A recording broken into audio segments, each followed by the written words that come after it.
এক ঘর পরিষ্কৃ বসত করে আমি একদিন না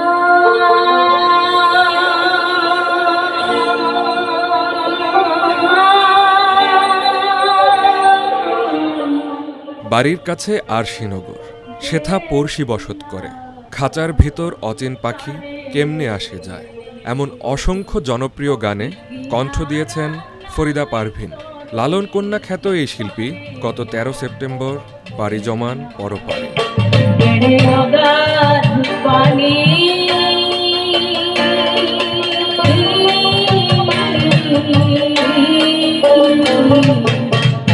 সদ্যপ্রয়াত বাউল সম্রাজ্ঞী ফরিদা পারভিনকে শ্রদ্ধা জানাতে 25 সেপ্টেম্বর ঢাকা বিশ্ববিদ্যালয়ের টিএসসি প্রাঙ্গণে সঙ্গীত অনুষ্ঠানের আয়োজন করে বিশ্ববিদ্যালয়টির সাংস্কৃতিক ইউনিয়ন। আজকের আমাদের যে অনুষ্ঠান, যে শ্রদ্ধায় স্মরণে ফরিদা পারভিন, এই অনুষ্ঠানের ভাবনার কথা যদি বলি, সেটা রিসেন্টলি ফরিদা পারভিন মারা গেল। তো ফরিদা পারভিনকে আমরা যে হিসেবে চিনি, যেমন লালন সঙ্গীত এবং ফরিদা পারভিন, এটা দুইটা মোটামুটি একবারে খুবই সম্পৃক্ত। কারণ লালন সঙ্গীত বা লালনের বাণী জাতীয় আন্তর্জাতিক পর্যায়ে ফরিদা পারভিনই খুব বহুলভাবে প্রচলিত, তার কণ্ঠে বহুলভাবে প্রচলিত হয়েছে। সেই জায়গা থেকে বাংলাদেশের সাংস্কৃতিক অঙ্গনে ফরিদা পারভিন নিঃসন্দেহে একজন বড় চরিত্র, এবং তার এই চলে যাওয়া আমাদের সঙ্গীত বা সাংস্কৃতিক অঙ্গনের জন্য একটা বড় ধাক্কা বা বড় একটা ক্ষতি আমরা বলতে পারি। আমার বন্ধু বিনোদিয়া রে প্রাণ বিনোদিয়া। আয়োজনে গানের মধ্য দিয়ে ফরিদা পারভিনকে স্মরণ করেন শিল্পীরা। ফরিদা পারভিন আমাদের মাঝে নেই, কিন্তু আমাদের মাঝে সে আছে। কিভাবে? তার কণ্ঠে যে সুমধুর সুর ছিল, সেই সুরে আমরা বেঁচে থাকবো। সদ্যপ্রয়াত বাংলা লোকগানের অন্যতম পুরোধা ব্যক্তিত্ব ফরিদা পারভিনের স্মরণে আজকে ঢাকা বিশ্ববিদ্যালয়ের সাংস্কৃতিক ইউনিয়ন কর্তৃক আয়োজিত প্রোগ্রাম অনেক সুন্দর ছিল, এবং এরকম প্রোগ্রাম আসলে হওয়া উচিত। কারণ আমাদের যে শেকরের যে গানগুলো রয়েছে, সেই গানগুলো ছড়িয়ে দেওয়ার ক্ষেত্রে ফরিদা পারভিনের অবদান অনেক বেশি। উনি লালনের গান এবং পল্লীগীতি, বিভিন্ন ধরনের গানকে, আমাদের বাংলা গানকে বহির্বিশ্বে সমৃদ্ধ করেছেন।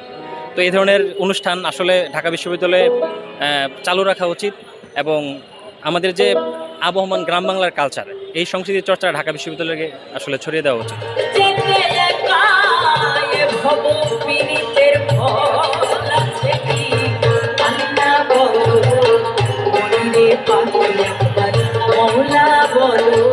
প্রিয় শিল্পীর স্মরণে এমন আয়োজনে মুগ্ধ শ্রোতারা। ফরিদা পারভিন আসলে একজন কিংবদন্তি। ফরিদা পারভিনের কোনো পূর্বজ নেই, সেই অর্থে যে আমরা একদল মানুষকে দেখি যারা হয়তো একেবারে মেকানিক্যালি গান, আবার একদল মানুষ আছেন যারা একটা মানে আধ্যাত্মিক চর্চার জায়গা থেকে লালন সঙ্গীত করেন। তো এই দুটা যে একটা সংমিশ্রণ, যে সঙ্গীতের ব্যাকরণ মেনে বা মানে তথাকথিত অর্থে সাংগীতিক ব্যাকরণিক জ্ঞান সম্পন্ন একজন মানুষ, আবার তিনি আসলেই একটা ভাব থেকেই গান গায়, সেরকম একজন মানুষ হচ্ছে ফরিদা পারভিন। তো আমরা আসলে খুব হার্ট ছিলাম আর কি, যে ফরিদা পারভিনের মৃত্যুর পর তাকে স্মরণ করার কোনো সামাজিক, সাংস্কৃতিক, রাজনৈতিক উদ্যোগ আমরা দেখি না। সেই জায়গা থেকে সাংস্কৃতিক ইউনিয়নকে ধন্যবাদ যে তারা এই উদ্যোগটা নিলেন, এবং তার মধ্য দিয়ে আমরা আসলে এক দফা সাইজির কালামও শুনলাম, ফরিদা পারভিনকে স্মরণও করলাম।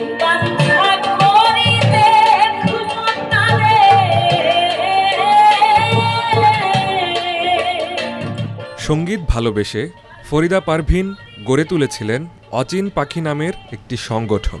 তার গাওয়া গানগুলো এই সংগঠনে সংরক্ষণ করে রাখা হবে বলে জানান শিল্পীর স্বামী। উনি চাইছিলেন সব সারা জীবন তার যত কাজ, সারা পৃথিবীতে যত কাজ। কয়েকদিন আগে আমরা বেলজিয়ামে একটা রেকর্ডিং করে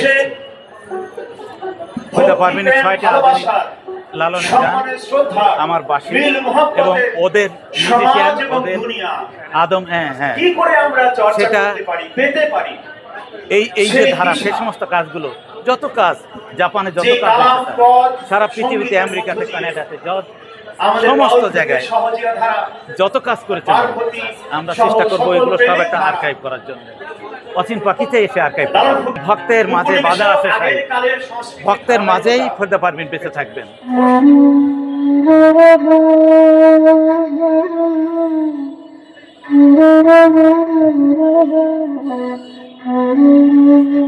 নজরুল সঙ্গীত দিয়ে 1968 সালে সঙ্গীত জীবন শুরু করা এই শিল্পী লালন সঙ্গীতকে জনপ্রিয় করে তোলেন দেশ বিদেশে।